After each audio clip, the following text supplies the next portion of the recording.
안녕하세요. 영화를 통해 세상을 이해하고 자신을 찾도록 도와주는 오디쌤의 영화 입시 오디쌤입니다. 오늘은 이전과는 조금 다른 방식으로 우리가 이야기를 해보려고 합니다. 이제 조금 더 본격적으로 영화를 봐야 되는 때가 왔기 때문인데요.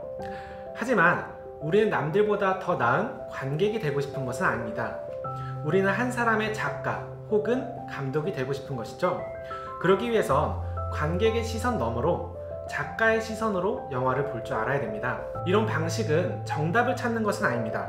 다만 내가 좋다고 느낀 순간이 왜 좋았고 어떻게 하면 나도 그 순간을 만들 수 있는지 고민해 보는 것입니다. 그렇기에 나의 생각과 다르다고 욕을 할 필요도 없겠죠. 혹시 궁금한 점이 있다면 댓글로 질문해 주시거나 오디쌤의 영화 입시 학원으로 놀러 오세요. 더욱 다양하고 치열한 토론들이 학원에서 이루어지고 있습니다. 우리는 영화 속에서 변화를 관찰합니다. 이렇게 앞뒤가 똑같았던 동전은 이야기가 흐르면서 앞뒤가 생기고 구겨졌던 신발은 예쁜 구두로 변하게 됩니다. 꼭 모양이 변하는 것은 아닙니다. 여기 이상한 춤을 추는 한 분이 계시고 그분은 영화의 마지막에 다시 한번 알 수 없는 춤을 춥니다. 하지만 영화를 보고 난 관객의 눈에 그 춤은 더 이상 같은 춤이 아닙니다. 더 이상 이상하게만 그 춤을 바라볼 수는 없습니다. 관객이 변한 것이죠. 영화에서는 이런 것을 라이트 모티프라고 합니다. 배트맨 다크나이트의 유명한 검사 하비 덴트는 중요한 결정을 동전 던지기라는 운에 맡기는 듯 합니다. 하지만 이 동전에는 비밀이 있습니다. 바로 앞뒤가 똑같은 동전이라는 것이죠. 그렇기에 하비 덴트의 행동은 중요한 결정을 운에 맡기는 것이 아니라 철저히 스스로 운명을 개척하고 만들어 나가는 인물이라는 것을 강조하게 됩니다. 하지만 그랬던 동전의 앞뒤가 생겨버리게 되죠. 하비 덴트의 얼굴도 앞과 뒤가 생겨버리게 되고요. 그리고 하비는 자신을 그렇게 만든 사람들 앞에서 동전을 던지면서 말합니다. 앞이면 살고 뒤면 죽는다. 운명 개척론자였던 하비가 운명론자가 되어버린 것입니다. 배트맨 다크나이트는 선과 악에 관한 영화라고 할 수도 있습니다.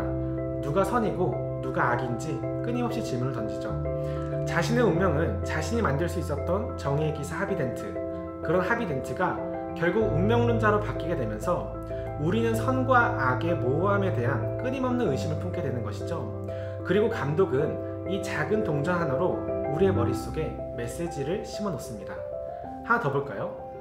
여기 한 아이와 함께하는 행복한 엄마가 있습니다. 그녀는 계속 아이와의 추억을 쌓아나가고 있어요. 그런데 그 아이는 곧 엄마 곁을 떠나게 됩니다. 아이는 엄마에게 너무나 행복한 순간과 너무나 슬픈 순간을 전해주고는 그렇게 떠나게 되는 것이죠. 하지만 아직 컨택트라는 이야기는 시작하지도 않았습니다.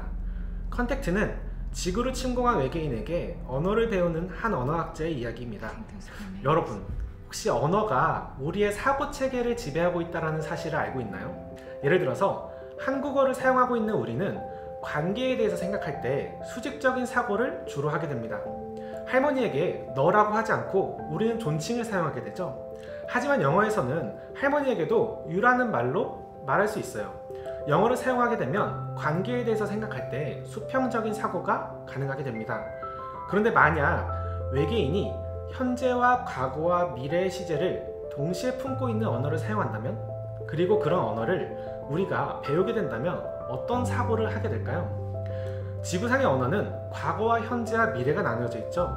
그리고 우리에게 시간은 직선적이고 되돌아가거나 초월할 수 없는 그런 구조를 가지고 있습니다. 하지만 외계인의 언어를 볼까요? 이렇게 동그란 구조의 언어 속에는 현재와 과거와 미래가 동시에 존재하며 또 동시에 경험할 수 있는 시간적인 구조를 가지고 있습니다. 그리고 그런 외계인의 언어를 배울수록 언어학자 또한 과거와 현재와 미래를 동시에 경험할 수 있게 되는데요. 이 영화의 딜레마는 바로 이 지점에 있습니다.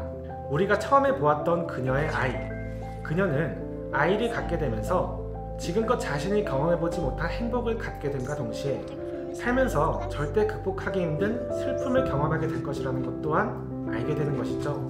그리고 지금 그녀의 옆에 있는 이 남자가 자신의 운명의 대상이라는 것을 깨닫게 됩니다. 그녀는 선택합니다. 이제 우리에게 보여지는 이 장면은 아까와 다르게 현재, 지금 그녀가 살고 있는 이미지가 되는 것이죠. 하지만 관객들의 시선은 더 이상 아까와 같지 않습니다. 지금의 현재는 나에게 주어진 시간이 아니라 내가 선택한 시간이라는 개념으로 변하게 되는 것이죠. 그리고 선택한 시간은 매 순간이 더없이 소중하고 특별하게만 느껴집니다. 이렇게 관객이 변하면서 메시지를 느끼게 되는 순간도 우리는 경험할 수 있습니다. 여러분은 어떤 방식으로 메시지를 전달하고 있나요? 혹시 이런 방식으로 메시지를 전달하지 않나요? 엄마, 내 꿈은 내가 이룰 거야. 엄마가 왜 내 꿈에 뭐라고 하는 거야? 라는 대사로 말이죠. 하지만 많은 영화에서는 앞에서 뿌리고 뒤에서 그것을 변주하는 방식으로 관객들에게 메시지를 전달하는 것을 알 수 있잖아요. 여러분들도 글을 쓸 때 내가 지금 이 순간 꼭 지금 전달해야 돼 라는 강박관념보다도 조금 더 여유를 가지고 앞에서 뿌리고 뒤에서 거두는 방식을 사용해 보세요. 그럼 여러분들의 글이 한층 더 고급스러워질 수 있습니다. 여러분들이 찾은 라이트 모티프도 알려주세요. 댓글로 남겨주셔도 좋고 오디쌤의 영화 입시 학원으로 놀러와도 좋습니다. 이곳에는 한두 마리의 물고기가 있는 게 아니라 여러분들이 물고기를 잡을 수 있는 그늘을 준비해 놓고 있으니까 여러분들이 놀러 오셔서 더욱더 성장했으면 좋겠습니다. 그러면 다음에 또 만나요. 오늘도 여러분들을 응원합니다. 화이팅!